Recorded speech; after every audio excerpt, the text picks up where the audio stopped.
Depression. Some circles is taboo to talk about. In other circles, it's become cliche. So many struggle with depression or mild depression on a daily basis. And I think I am too. I've recently been honest with myself and seeing that I'm actually not doing well. In this season of obscurity for me, of me moving to a new town, starting a whole new life with new people and starting a new life married and trying to figure out how to be an adult. Here are just some of the thoughts I'm wrestling with. Why does this hurt? In some ways, I've grown tremendously with my walk with Jesus, and yet I'm still feeling this weight of depression. How is that possible? I don't like who I'm becoming, and I don't like the person I see myself turning into. So I want to talk about it. I want to talk about how I've been dealing with depression lately.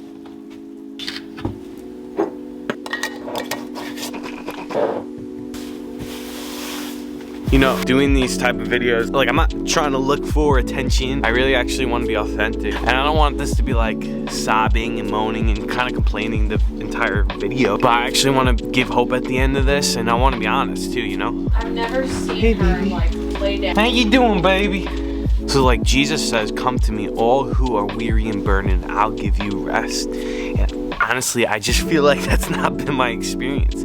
But he also says, take my yoke upon you. Let me teach you, for my yoke is easy and my burden is light. And I've heard this verse a million times, and I always just thought that Jesus was like, yo, here's vacation, here's a good time, sleep all you want. But I've completely missed it. And I've just like learned like that's not actually what he's saying at all.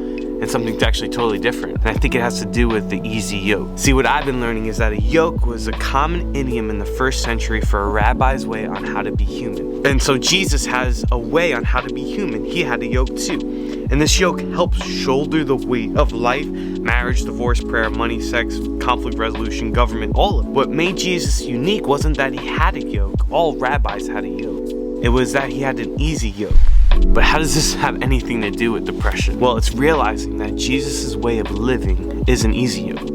A philosopher named Dallas Willard says this, and he puts it bluntly. He says, in this truth lies the secret of the easy yoke. The secret involves living as Jesus lived in the entirety of his life, adopting his overall lifestyle.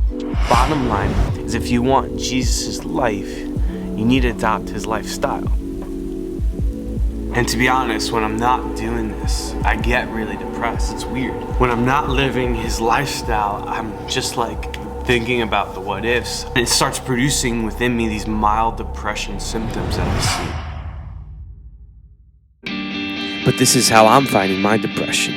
It's not about believing the right things or having stronger theology. It's practicing the way of Jesus that's helped me with this season of my life. When I live Jesus' life and I take his lifestyle as a template for my own life, depression doesn't have a strong grip anymore.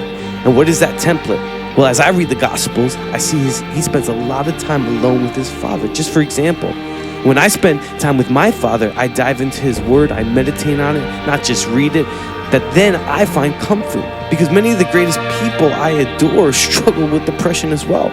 Just read the Bible, examples, Moses, Elijah, even Jesus one time was pretty depressed on what he had to do. And when I process my emotions with my Father, alone in solitude, I allow him to heal me, and I get to talk about things and be honest with him.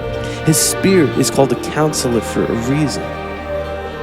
But it's more than just a quiet time. It's reorienting my life around Jesus. And what do I see Jesus do the most? Serve others.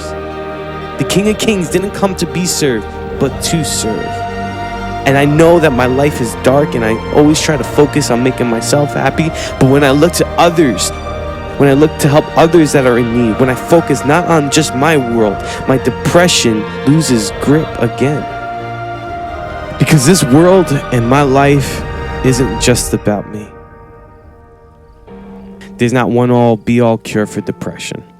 So I hope this gives you hope. And welcome to my journey on trying to practice the way of Jesus.